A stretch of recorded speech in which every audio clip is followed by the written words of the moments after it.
તો ભાજપની પાર્લામેન્ટરી બોર્ડની બેઠકનો આજે અંતિમ દિવસ છે। 10 વાગે મુખ્યમંત્રી નિવાસ સ્થાને બેઠકની શરૂઆત થશે। મહાનગરપાલિકાના દાવેદારો ઉમેદવારોના નામ પર મહોર લાગશે।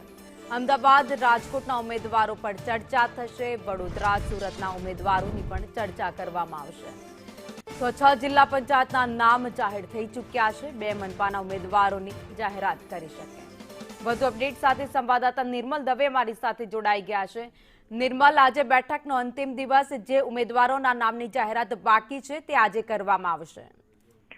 બિલકુલ, જો ગઈકાલે તમે જોયું તો સાંજે 4 વાગ્યા પછી ભારતીય જનતા પાર્ટીએ અલગ અલગ પંચાયત માટે પોતાના ઉમેદવારોના નામની જાહેરાત કરવાની શરૂઆત કરી દીધી છે।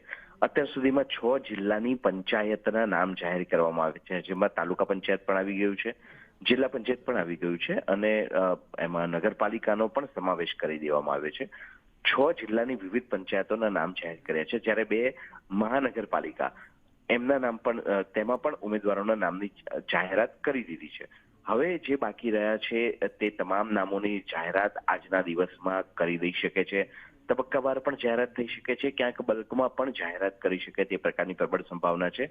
તમામ નામોની ચર્ચા મોટાભાગના કિસ્સામાં પૂરી થઈ ગઈ છે, પરંતુ 6 મહાનગરપાલિકા પૈકીની જે મોટી મહાનગરપાલિકા છે, જેમ કે અમદાવાદ, વડોદરા, સુરત અને રાજકોટ, આ 4 મહાનગરપાલિકાના નામો માટેની ચર્ચા લંબાઈ શકે એમ છે અને આ જ કારણોસર પાર્લામેન્ટરી બોર્ડ પણ એક દિવસ વધુ લંબાવવાનો નિર્ણય કર્યો।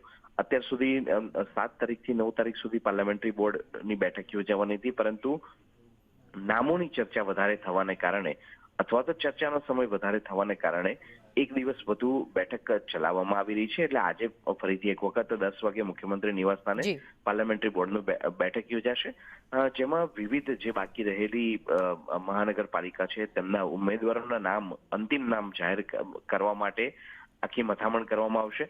નામો ફાઇનલ થયા બાદ ક્રમબદ્ધ રીતે તમામ લોકોના નામ જાહેર કરવામાં આવશે। અમદાવાદ મહાનગરપાલિકાનું નામ સૌથી છેલ્લે જાહેર થાય તે પ્રકારની સંભાવના રહેલી છે।